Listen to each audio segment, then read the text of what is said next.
Sutra Teratai yang Menakjubkan. Bab 7 Perumpamaan Kota Gaib.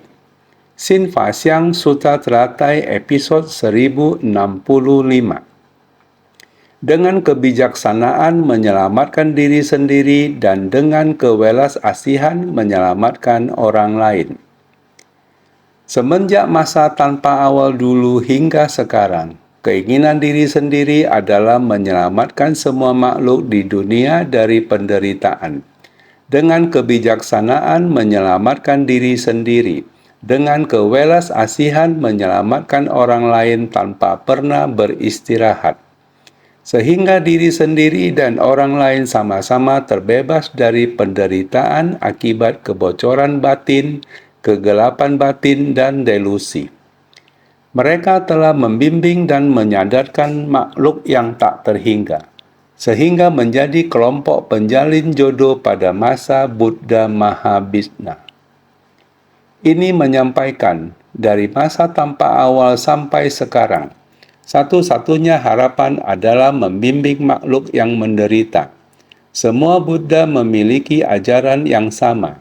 Setiap bodhisattva juga sama, yakni semua harapan yang sama, yaitu bersumbangsi dengan ikhlas, membimbing para makhluk di dunia.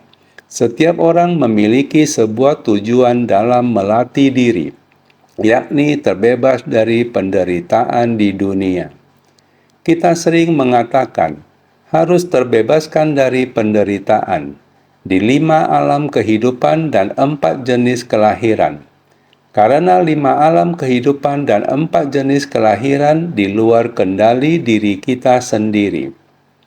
Di dunia merasakan penderitaan, setiap orang berharap bukan hanya keluar dari penderitaan di dunia, juga memahami prinsip kebenaran.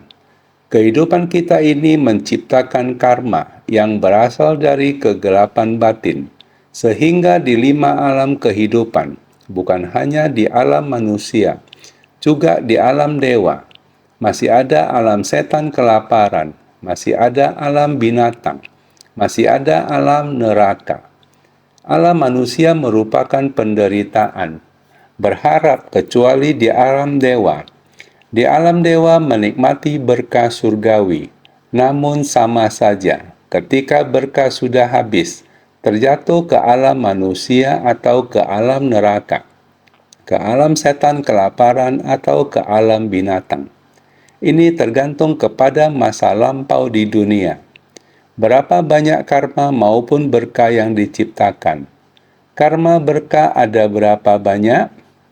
Di alam manusia memang ada menciptakan berkah, namun juga ada saatnya menciptakan karma buruk. Di alam manusia masih belum paham akan prinsip kebenaran. Di alam manusia penuh dengan perangkap, sehingga di sini kebajikan dan kejahatan bercampur aduk. Ada kebajikan juga ada kejahatan. Ada orang yang terbangkitkan sebersit niat kebajikan, sangat semangat untuk bersumbangsi, memupuk banyak sekali berkah. Menghimpun berkah yang sangat banyak, namun tidak mengerti akan Dharma Buddha. Dengan sendirinya bisa saja menciptakan karma buruk. Karena kegelapan batin belum dikikis, kegelapan batin yang belum dikikis, sangat mudah menciptakan karma buruk. Jika berkahnya besar, karma buruk yang tercipta dari kegelapan batin lebih sedikit dibanding keberkahan yang telah dilakukan. Dengan sendirinya akan terlahir di alam surga, menikmati berkah surgawi. Namun ketika berkah surgawi telah habis, semua benih buruk, kondisi pendukung buruk, dan karma buruk yang sudah diperbuat sebelumnya, ketika berkah habis, rintangan karma pun akan muncul di hadapan. Sehingga akan ada kekuatan yang menarik dan mengarahkan ke alam yang lebih rendah. Jika karma buruknya lebih ringan, maka akan terlahir di alam manusia. Jika lebih berat, maka akan terlahir di alam hantu kelaparan, alam binatang, ataupun di alam neraka. Hukum karma ini sedikit pun tidak akan salah. Seandainya berkahnya lebih besar, maka dapat menikmati keberkahan. Sama halnya, seandainya berkahnya telah habis, karma buruk pun akan muncul di hadapan. Ada orang yang mengatakan, "Saya melakukan cukup banyak kebajikan, kok saya tetap saja masih mempunyai karma buruk?" Saat karma buruk muncul di hadapan, bisa berupa derita penyakit yang dialami oleh diri sendiri. Anggota keluarga ada yang kemalangan, ataupun bisnis tidak lancar, dan lain sebagainya. Akan ada begitu banyak penderitaan yang disebabkan oleh berbagai hal yang tidak sesuai dengan keinginan.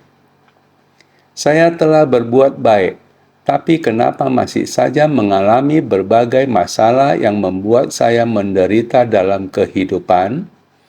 Orang yang telah sepenuhnya memahami prinsip kebenaran, maka dia akan mengerti bahwa dalam masa kehidupan ini mempunyai berkah, dapat melakukan kebajikan.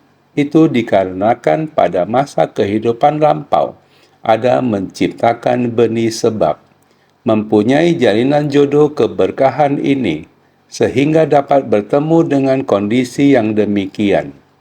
Oleh karena itu, pada masa kehidupan ini, kita harus terus melanjutkan jalinan jodoh keberkahan masa lampau untuk menciptakan berkah.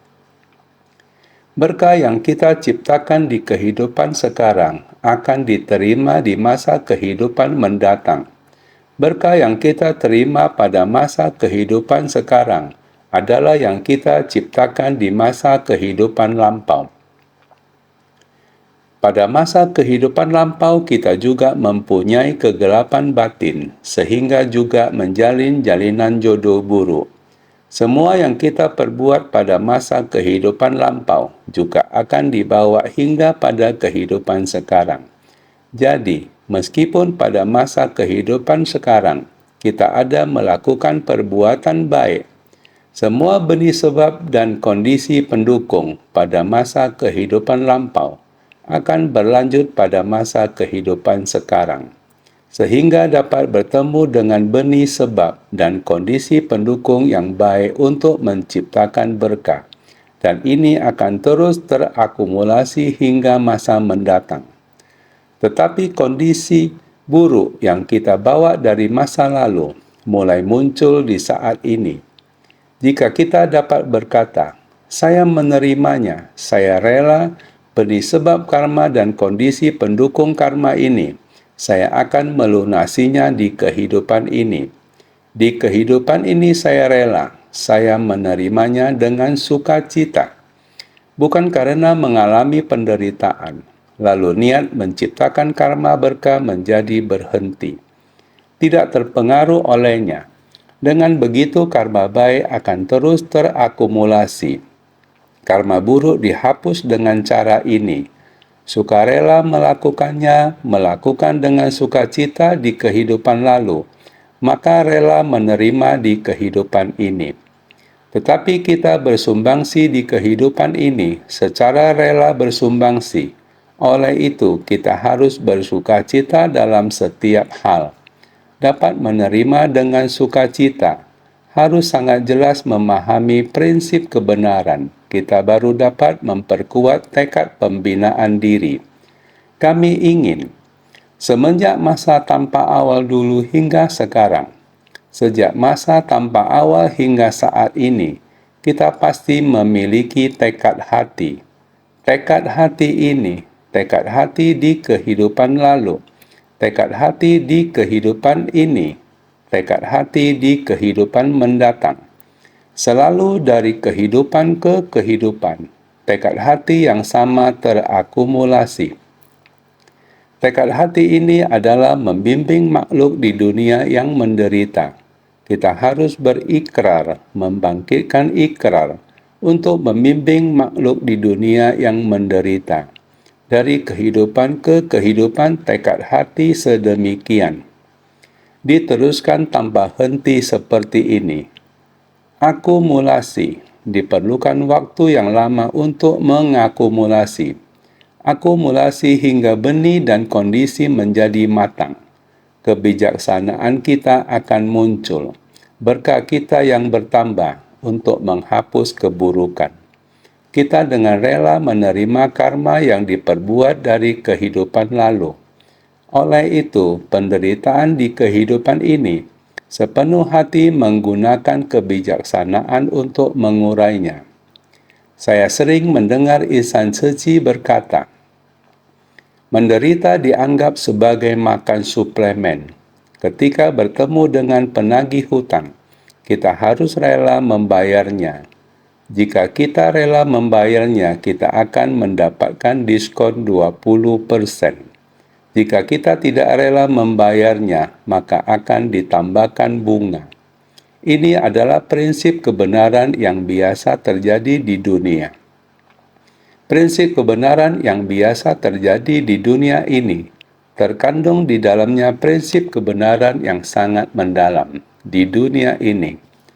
Mendengar yang seperti itu terasa sangat normal. Orang, masalah, dan benda adalah seperti ini.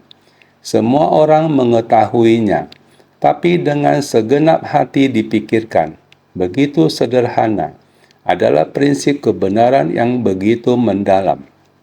Jika kita dapat memahaminya, selalu melatih hati kita untuk berjalan di jalan kebaikan ini, tentu kita tidak akan melakukan kesalahan lagi. Di tengah manusia dan masalah, kita menumbuhkan kebijaksanaan. Jika sebab dan kondisi pendukung yang telah terakumulasi matang, tentu saja di setiap kehidupan ke kehidupan, kita akan selalu bertemu dengan mitra bajik. Bertemu dengan mitra bajik, mengakumulasikan segala kebijaksanaan tanpa henti. Sampai pada sebab dan kondisi pendukung kita telah matang lagi, maka kita dapat hidup pada kehidupan yang sama dengan Buddha, dapat mendengarkan Buddha membabarkan Dharma, dapat lebih memahami lagi. Di dalam kehidupan Buddha kita dapat membangkitkan ikrar kembali, menyelamatkan diri sendiri semacam ini. Meskipun menyelamatkan diri sendiri, namun masih dapat membangkitkan tekad luhur, membangkitkan hati kewelas asihan agung, membangkitkan ikrar untuk kembali menyelamatkan makhluk di setiap kehidupan tanpa pernah beristirahat. Berlanjut tanpa henti, menyadarkan diri sendiri dan orang lain. Berharap kita sendiri dapat meninggalkan 5 alam tumimbal lahir dan 4 jenis kelahiran. Untuk dapat meninggalkan, kita sendiri harus terlebih dahulu sila, samadhi, dan kebijaksanaan tidak bocor. Kemampuan sendiri juga harus mempraktekkan keluar dan membina diri ke dalam. Pahala kebajikan ini diakumulasi. Jika kita sendiri telah dapat melakukannya, kita akan membujuk semua orang untuk menghapus ketidaktahuan, menegakkan sila kedisiplinan. Seperti ini, melatih diri sendiri. Kemudian menganjurkan orang untuk ikut melatih diri. Menyelamatkan diri sendiri juga dapat menyelamatkan orang lain pada waktu yang sama. Memberi manfaat pada diri sendiri juga dapat memberi manfaat pada orang lain. Ini yang perlu kita benar-benar bersungguh hati, sehingga diri sendiri dan orang lain sama-sama terbebaskan dari penderitaan akibat kebocoran batin, kegelapan batin, dan delusi. Dunia ini adalah di luar kendali diri sendiri. Melihat bodhisattva di dunia, menghadapi penderitaan di dunia, kita saat ini, tahun 2015, sekelompok orang sebagian di Turki, kemarin telah masuk hari keempat. Kabar yang disampaikan juga terdapat banyak hal yang membuat orang terharu, menghibur banyak orang, menghilangkan banyak penderitaan. Para imigran, terdapat ribuan simpul di batin para imigran ini. sangat banyak komplain, akan tetapi pada saat menerima bantuan, sebagian dari mereka meluapkan emosinya, juga mengungkapkan hal-hal yang sangat emosional, komplain. Imigran yang seperti ini tiba di negara ini menerima perlakuan yang tidak adil, tidak setara, diskriminasi, kehidupan yang sangat tidak nyaman seperti ini. Mereka juga dapat meluapkan emosinya di sana, juga sedikit tidak terkontrol. Insan suci segera datang menghiburnya. Seorang wanita berkata kepadanya, "Lihatlah, kami dari Taiwan menempuh jalan yang sangat jauh hanya demi satu hal, demi cinta kasih. Cinta kasih dari kami yang demikian banyak. Turki di tempat ini memiliki pemerintahan yang demikian dan departemen yang demikian membantu. Barulah sumbangsi yang hangat dan penuh cinta kasih ini dapat terselesaikan." Demikian menghiburnya. Wanita yang kondisi batinnya tak terkontrol, dia juga demikian. Wanita yang kondisi batinnya tak terkontrol, menekan batinnya yang penuh kerisauan, meningkatkan batin penuh rasa syukur. Kemudian dia berkata, "Benar-benar sangat berterima kasih dapat menerima cinta kasih yang demikian hangat. Sangat berterima kasih." Dia juga dapat meminta maaf kepada orang lain. Kondisi batin yang tak terkontrol tadi, bahkan ada orang yang berkata, "Kita harus kembali ke negara kita sendiri." Jika kita kembali ke negara kita sendiri, jika masyarakat damai tenteram, jika kalian bisa datang ke Suriah, kami pasti akan membuka pintu untuk menyambut kalian. Juga ada yang seperti ini. Ini tiada lain adalah saat kita bersumbangsi. Kita sangat sukarela. Begitu banyak orang yang memakai uang mereka sendiri, menempuh perjalanan ribuan kilometer, pergi jauh ke tempat itu. Setiap detik tidak dilewati dengan sia-sia, tanpa berhenti. Seperti itulah pergi bersumbangsi. Menyaksikan penderitaan, barulah menyadari berkah sendiri. Juga saat melihat penderitaan orang lain, bersumbangsi baik dana maupun tenaga di tempat itu. Dapat melihat pengungsi semacam ini di dunia dengan berbagai macam kesulitan, baik tubuh maupun pikiran menderita siksaan yang begitu berat. Datang ke tempat itu, tinggal di negara asing. Hidupnya setiap hari benar-benar sulit dilalui. Tidak ada pekerjaan, kehidupan menderita, serta melewati kehidupan yang benar-benar sulit untuk tempat tinggal, makanan, dan persediaan juga sangat kekurangan.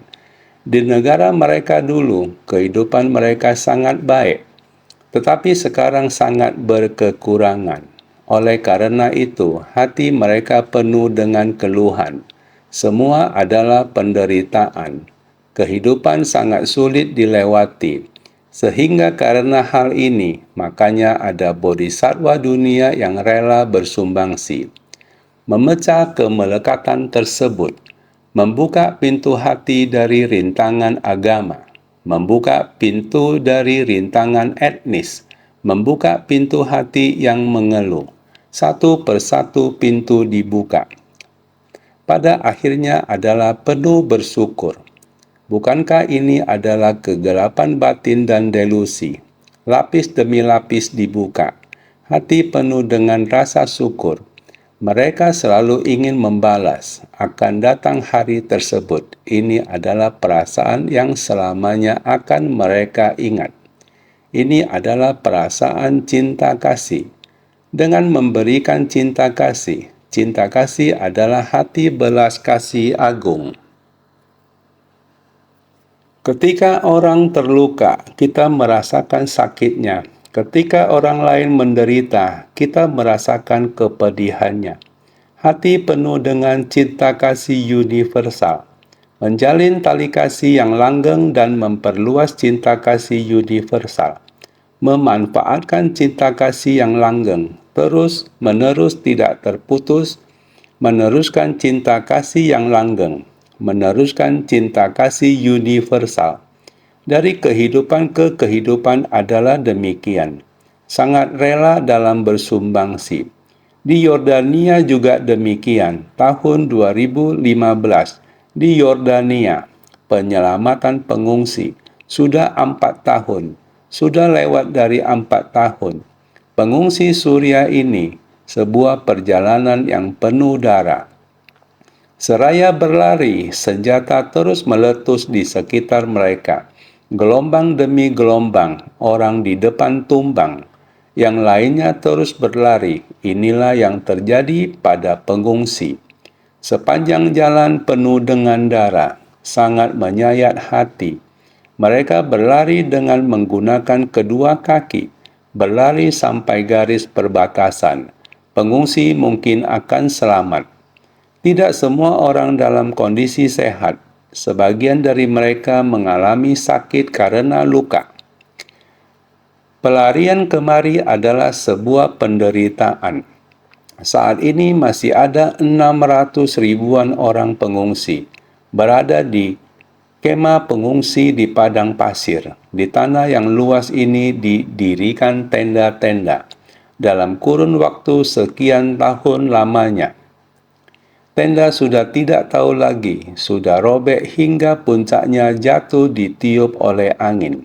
Dibasahi oleh air hujan, tanah juga menjadi basah. Benar demikian ribuan hari lamanya. Bagaimana mereka hidup dalam kondisi tersebut? Apalagi orang yang lebih menderita, yaitu mereka yang sedang terluka. Ini bukan saja hidup menderita dalam kemah pengungsian, namun ini sungguh-sungguh sangat sulit melewati kehidupan kita di Yordania. Bantuan jangka panjang yang diberikan setiap bulan yang memerlukan bantuan ada 80-90 keluarga, dibantu oleh Insan Suci Yordania. Terus-menerus memberikan barang bantuan, tiap bulan membantu para pengungsi. Kita selain sesekali mengadakan pembagian barang bantuan skala besar, juga ada bantuan jangka panjang, di mana keluarga ini jika tidak dibantu, maka mereka tidak bisa melanjutkan kehidupan mereka. Keluarga seperti ini juga ada 80-an.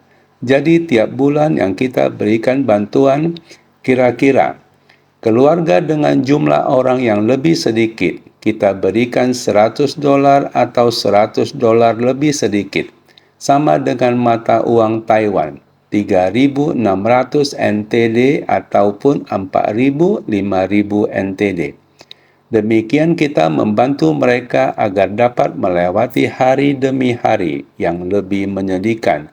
Masih ada yang terluka. Seorang anak perempuan yang sangat cantik bernama Iman, baru berumur 23 tahun. Pada saat Suria mendapatkan serangan udara, karena dia ingin melarikan diri, ingin bersembunyi dari serangan udara, pada saat kebingungan tidak sengaja menabrak tangga, matanya terluka. Dimulai seperti ini, sebelah matanya selalu tidak dapat melihat. Selalu hanya dapat melihat dengan jarak 10 cm. Selain itu tidak dapat melihat. Di saat itu dia melarikan diri dari Suria menuju Yordania. Anak perempuan yang sangat cantik, tetapi matanya hampir tidak dapat melihat. Insan suci kita di Yordania melihatnya dan merasa tidak tega. Membawa anak perempuan ini berobat ke rumah sakit, berobat ke dokter mata. Setelah melakukan 2 kali operasi, mata anak perempuan ini sembuh. Setelah melewati 2 kali operasi, biaya pengobatan, biaya operasi, insan suci membantunya seperti ini. Sekarang matanya sudah sembuh, sudah dapat melihat dunia ini dengan jelas. Akhir-akhir ini, mereka mengadakan lagi dokter gigi, baksos pengobatan gigi. Dia juga datang kembali ke tempat itu, berterima kasih, kangen kepada insan suci. Dulu, insan suci membantu saya menyembuhkan mata saya dapat melihat dunia kembali. Sekarang ada baksos pengobatan gigi. Dokter gigi membantu saya memperbaiki gigi saya. Saya pun dapat kembali tersenyum dengan bahagia. Gigi saya sekarang sudah diperbaiki semua. Gigi palsu juga sudah selesai dibuat. Sekarang saya dapat tersenyum kembali.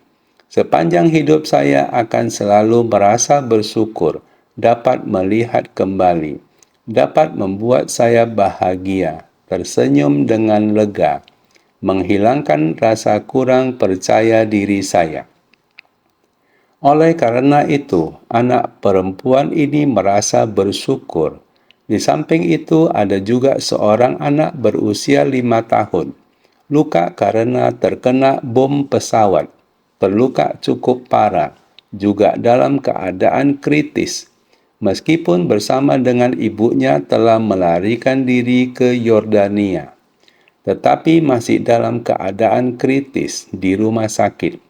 Menerima perawatan medis dari bantuan organisasi sosial. Dia dioperasi di rumah sakit, kemudian dirawat di ruang ICU. Suatu hari, Sehui kunjungan ke rumah sakit, juga mengunjungi mereka yang menderita, berpenyakit.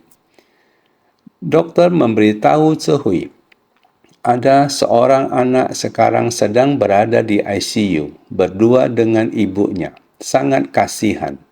Ibu juga sedang menunggu bantuan dari orang-orang. Anak sedang berada di ICU. Setelah Cehui mendengar, dia segera menjenguk ibu ini, sangatlah kasihan. Tidak ada yang membantu sehingga Cehui mulai menerima kasus ini. Masuk ke ruang ICU menjenguk anak ini, mengatur segalanya untuk ibu anak ini, agar ibu dapat langsung merawat anaknya. Duluan membantu ibunya mencarikan tempat tinggal yang dekat dengan anaknya. Setelah sang ibu tenang batin dan tenang fisik, sehingga dapat merawat anaknya. Anak ini setelah mengalami 2 kali operasi, 2 kali masuk ke ruang perawatan ICU, lalu perlahan-lahan mulai membaik. Dalam masa tersebut, Cehui selalu masuk ke ruang perawatan ICU untuk menjenguk anak ini. Melihat anak ini dari kondisi koma berangsur-angsur bangun, lalu membuka matanya yang tidak bersinar. Namun Cehui setiap hari pergi berinteraksi dengannya. Pelan-pelan mata anak ini kembali bersinar, mulai dapat berbagi kisah dengan Cehui. Keluar dari ruang perawatan ICU, kemudian dirawat di ruang perawatan biasa, juga berbagi kisah dengan Cehui. Saya hari ini makan apa? Saya ingin makan apa? Demikianlah seperti dengan keluarga sendiri, dapat mengutarakan isi hatinya. Hari ini makan apa membuatnya sangat senang. Besok ingin memakan apa? Berinteraksi dengan cara demikian, seperti dengan keluarga sendiri. Dapat dikatakan, kehidupan manusia diliputi banyak penderitaan. Dunia membutuhkan perhatian dari para bodhisattva. Perhatian yang sedemikian agar orang yang menderita dapat melalui tahapan yang paling sulit, dapat melewatinya. Dapat berita bahwa ibu dan anak ini juga sudah kembali ke Suria, sekeluarga tinggal bersama. Namun Suria masih saja belum aman. Maka, walaupun belum aman, bagaimanapun ini adalah rumah sendiri. Lebih baik daripada mengungsi dan berkelana di luar. Ini adalah pemikiran mereka. Tentu saja banyak juga orang yang sekeluarga semuanya mengungsi dan belum berani kembali ke sana. Di Yordania masih terdapat lebih dari 600.000 orang. Rasanya terlalu banyak penderitaan. Makanya dengan begini kami dapat membantu orang di Yordania.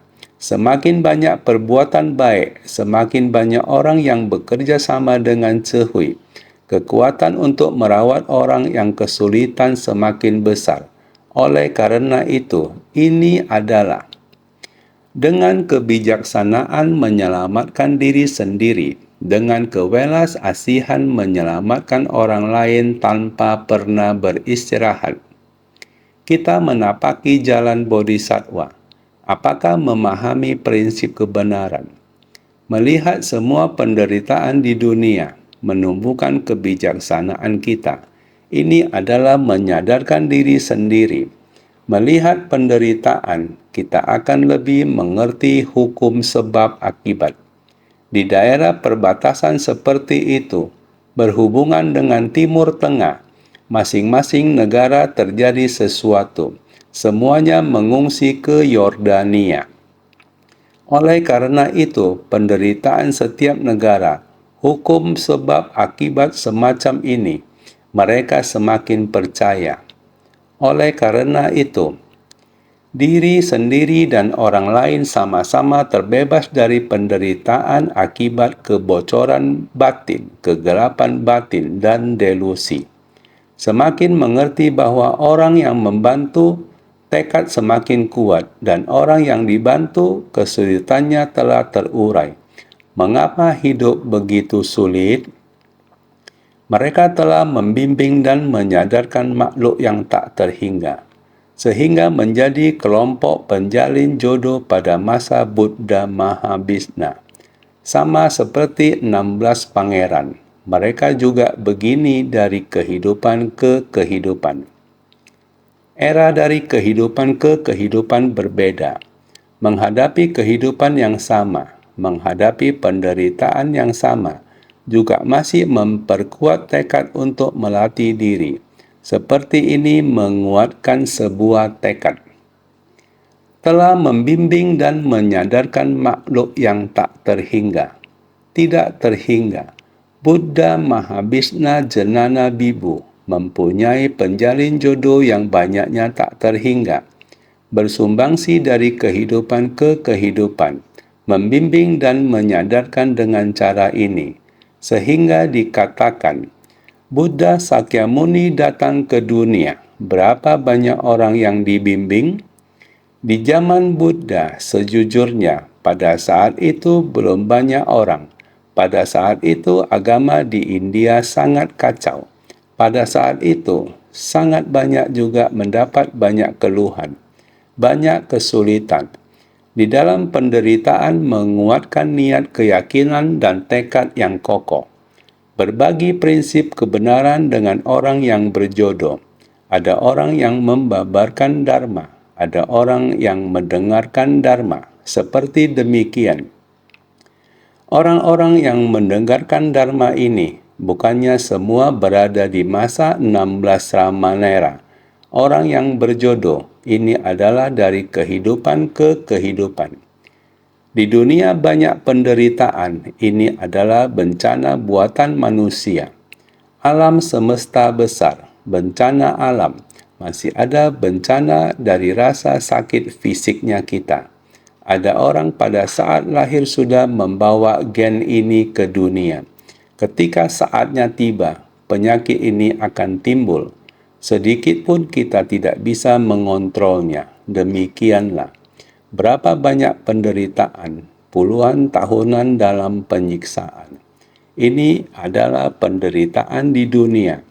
Kita dari kehidupan ke kehidupan harus dengan keyakinan dan tekad yang kokoh. Di generasi mendatang, seharusnya kita perlu lebih banyak bodhisattva di dunia. Mari kita melihat naskah sutra sebelumnya. Naskah sutra sebelumnya. Buddha di penjuru timur laut bernama Sarva Lokabaya Cambitatva Vitsvam Sanakara. Ke-16 adalah aku, Buddha Sakyamuni. Di dunia saha mencapai Anuttara Samyak Sambodhi. Sutra Teratai Bab 7, Bab Perumpamaan Kota Gaib. Buddha yang telah tiba di penjuru timur laut, salah satunya adalah Sarva Loka Baya Cambabita Vipam Sanakara. Karena dunia ini penuh dengan ketakutan, takut akan bencana alam, takut akan bencana karena ulah manusia dan karma yang kita bawa dan sebagainya. Ada sangat banyak. Ini membuat batin orang menjadi tidak tenang. Buddha ini dapat menenangkan batin semua orang. Buddha ini dapat membantu semua orang dalam hal melenyapkan kegelapan batin, ketakutan, untuk melenyapkannya dengan sempurna. Tentu saja, untuk melakukan itu, Buddha ini juga harus membabarkan Dharma untuk menyelamatkan para makhluk. Buddha Sakyamuni kita berada di dalam dunia yang sama dengan kita. Buddha Sakyamuni terlahir di dunia ini, mencapai kebuddhaan di dunia ini, menyelamatkan para makhluk di dunia ini. Buddha Sakyamuni adalah pendiri agama kita di alam nafsu, alam berwujud dan alam tak berwujud. Guru pembimbing dari 3 kelompok alam dan ayah penuh kasih sayang dari 4 jenis kelahiran adalah Buddha Sakyamuni. Naskah sutra berikutnya menyebutkan, para biksu, kami sekalian ketika masih menjadi Sramanera, masing-masing telah mengajar dan membimbing para makhluk sebanyak miliaran koti tak terhingga butiran pasir sungai Gangga. Sutra Teratai Bab 7, Bab Perumpamaan Kota Gaib. Ini adalah Buddha Sakyamuni yang mulai berseru terhadap para biksu yang sedang mendengarkan Dharma di puncak burung Nasar dan berkata, makhluk yang dulu telah aku selamatkan ada begitu banyak sebanyak butiran pasir sungai Gangga. Para biksu, kami sekalian ketika masih menjadi Sramanera, melewati waktu dan ruang tak berbatas. Benih sebab dari kondisi mendasar telah ada semenjak kalpa sebanyak butiran debu yang tiada berawal. Dari masa tanpa awal dulu hingga sekarang, terhadap tubuh perubahan, nirmana kaya yang mampu menampakkan dan ditampakkan, disebut tubuh semula yang mampu menampakkan diri, sebagai benih sebab yang tanpa awal daripada kondisi mendasar. Hanya tubuh Dharma, Dharma kaya, dari realitas sejati Buddha yang merupakan kondisi mendasar tak berkesudahan. Di luar itu tiada tubuh sejati yang mampu menampakkan diri. Melewati waktu dan ruang tak berbatas, benih sebab dari kondisi mendasar telah ada semenjak kalpa sebanyak butiran debu. Kalpa sebanyak butiran debu sejak masa Buddha Mahabhisna Janana Bibu. Buddha Mahabhisna Janana Bibu juga berkata, bagaimana 16 Ramanera ini telah memberikan persembahan kepada puluhan juta koti Buddha yang tak terhingga. Jelaslah bahwa ini merujuk pada waktu dan ruang tak berbatas. Ini adalah waktu yang tidak ada habisnya. Ruang yang tidak berbatas waktu. Bukan hanya waktu yang seperti ini, namun ruangan juga tak berbatas.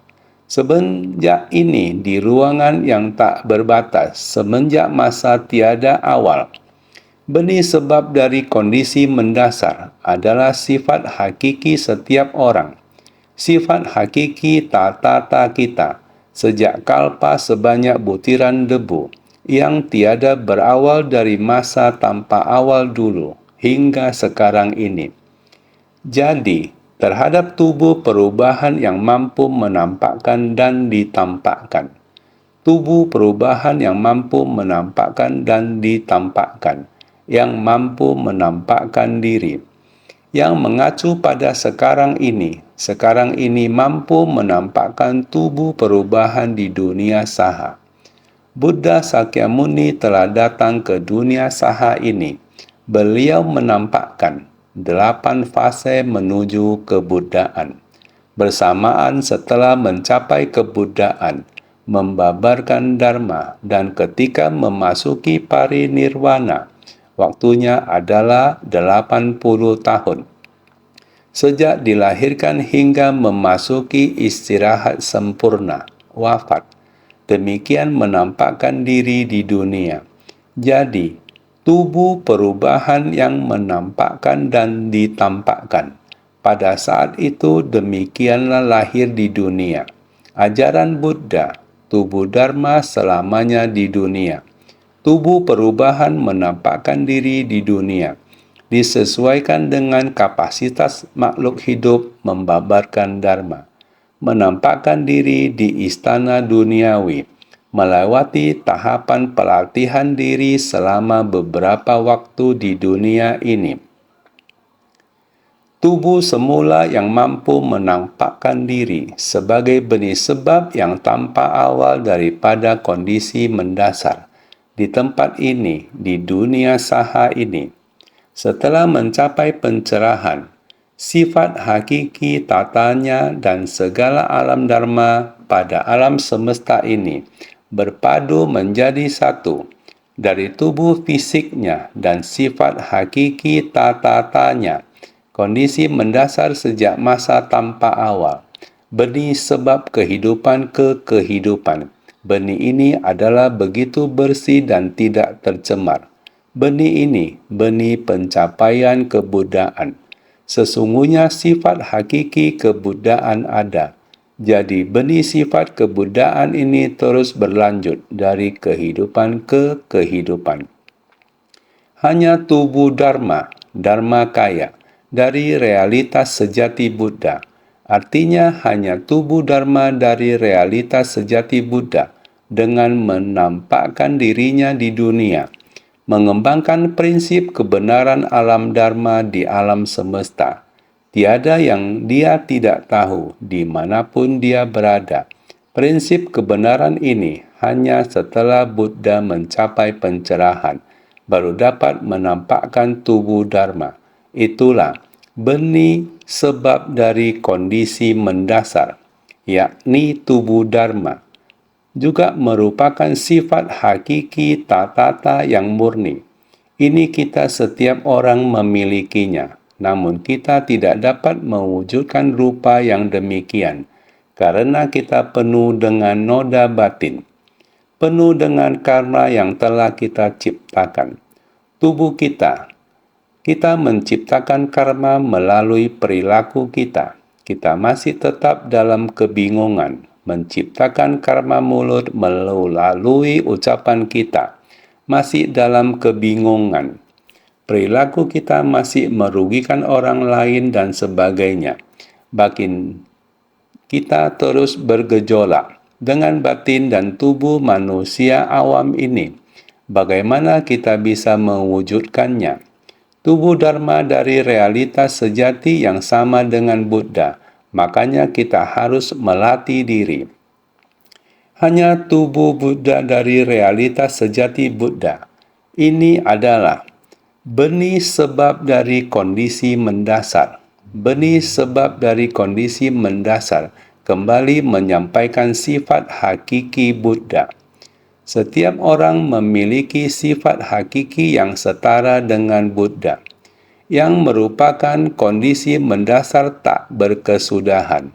Di luar itu tiada tubuh sejati yang mampu menampakkan diri.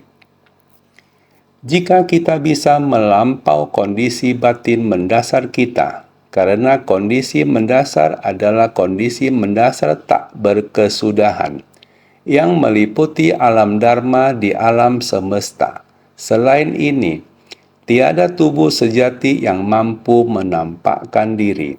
Selain demikian, tiada lainnya. Jika kita bisa memahami prinsip kebenaran sepenuhnya, setelah kita memahami, maka tiada prinsip kebenaran yang lebih benar dari ini. Ini adalah tujuan akhir untuk mencapai kebuddhaan. Masing-masing telah mengajar dan membimbing para makhluk. Sebanyak miliaran koti tak terhingga butiran pasir sungai Gangga adalah para makhluk yang disadarkan dalam banyak kehidupan dan telah mengikat jodoh dengan mereka, menerangkan kalau mereka telah menerima kendaraan besar dan tidak mundur lagi, berdiam pada jalan tiada tara. Telah mendapatkan prinsip kebenaran ini, tetap tidak ada habisnya, menampakkan sifat hakiki yang demikian adanya. Panorama dari kondisi pokok untuk membabarkan Dharma, supaya semua orang paham. Panorama yang dimiliki setiap orang, demikian memberikan pengajaran. Sifat hakiki kebuddaannya yang murni, dia tidak berhenti membabarkan Dharma. Memberi teladan melalui diri sendiri dengan cara pelatihan dirinya untuk perlihatkan kepada kita. Demikian memberikan pengajaran pada kita yang diajarkannya, yaitu para makhluk sebanyak miliaran koti tak terhingga butiran pasir sungai Gangga. Satu baris butiran pasir sungai Gangga, jangankan sebut satu baris, pasir yang dikuku saja, kita tidak akan habis menghitungnya. Apalagi satu batis butiran pasir sungai Gangga, apalagi miliaran koti.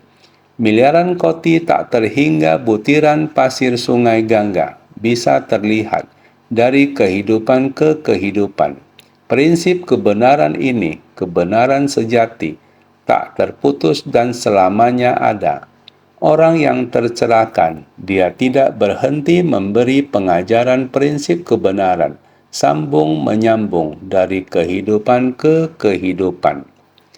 Para makhluk yang disadarkan dalam banyak kehidupan dan telah mengikat jodoh dengan mereka.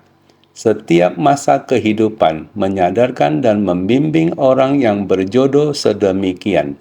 Pada zaman Mahabhisna Janana Bibu Buddha, dengan demikian mulai membabarkan sutra kendaraan besar, membimbing dan menyadarkan para makhluk, menjelaskan telah menerima kendaraan besar dan tidak mundur lagi, berdiam pada jalan tiada tara. Ini adalah mulai membabarkan sutra kendaraan besar, baru mulai benar-benar menjalin jodoh besar, demikian terus, berdiam pada jalan tiada tara, yaitu berdiam pada jalan tiada tara, yaitu tertinggi dan tiada tara. Pencerahan sempurna ini adalah Buddha. Batin Buddha tercerahkan. Wujud yang diperlihatkan di dunia ada esensi sejati. Ada tata krama demikian untuk memperlihatkan kepada kita dari suaranya. Melalui suaranya membabarkan sampai tuntas prinsip kebenaran dari segala benda di alam semesta. Membabarkan tentang tumimbal lahir, kebenaran tentang 5 alam tumimbal lahir dan 4 jenis kelahiran. Prinsip kebenaran itu supaya kita mengetahuinya. Tetapi kita para makhluk harus dapat menerima, benar-benar memahami. Sejatinya kesulitan adalah berlapis-lapis. Ketika menderita, tidak mampu, diri sendiri tidak berdaya, tidak mampu melepaskan, seperti jaring di langit dan jala di bumi demikian terikat. Karma ini tidak dapat diubah, telah datang, harus menerima penderitaan ini. Tetapi dalam penderitaan, setelah kita menerima ajaran Buddha, kita dapat memahami inilah karma yang pasti. Kita bersedia menerima sehingga demikian melewati sehari, mengurangi karma sehari, memahami dengan tuntas prinsip kebenaran, bersedia menerima. Pada saat bersamaan, kita harus berusaha dengan kekuatan batin, dapat memahami prinsip kebenaran. Tidak hanya memahaminya saja, kita harus praktek dengan tindakan nyata. Harus dapat melakukan, mengubah batin kita, seperti yang disampaikan tadi. Pada saat pembagian sembako di Turki, juga ada yang berdiri dan melampiaskan mengenai penderitaannya. Tiba di negara ini mendapatkan perlakuan yang tidak adil dan lain-lain, tetapi ada orang segera menghiburnya. Harus bersedia menerima sehingga kegelapan batin dan kerisauan ini dapat terus ditekan, lalu terkikis. Batin penuh syukur akan muncul. Pikirkan, ini yang perlu kita pahami. Walaupun kisah ini terjadi pada saat ini, pengungsi Suria datang ke Turki. Jalinan jodoh Turki ini sampai ke Taiwan. Cinta kasih Taiwan menyebar ke Turki. Ini merupakan jalinan jodoh yang tak terbayangkan. Penderitaan mereka seperti jaring di langit dan jala di bumi telah mengikat mereka, kecuali kekuatan karma yang dahsyat telah berlalu.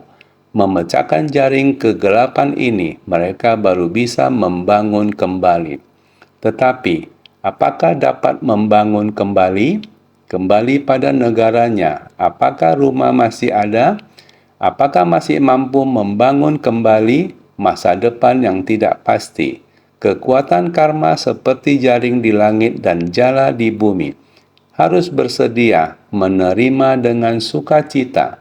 Harus baik-baik membangun konsep baru. Pandangan kita yang benar terhadap kehidupan. Hanya dengan demikian, apa daya? Jadi kita harus senantiasa berada pada prinsip kebenaran manusia. Masalah benda. Pada prinsip kebenaran, kita harus senantiasa lebih bersungguh hati.